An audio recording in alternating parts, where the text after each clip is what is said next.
That's a great question, Rizwan.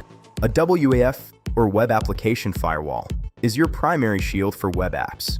It monitors and filters traffic at the application layer, analyzing every request against security rules to block threats like SQL injection and cross-site scripting. Unlike traditional firewalls that focus on IP and ports, a WAF understands application logic, things like form inputs, cookies, and URLs.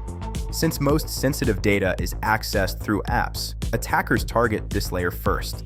A WAF is critical for preventing data breaches and meeting compliance like PCI DSS. But remember, it works best as part of a layered defense.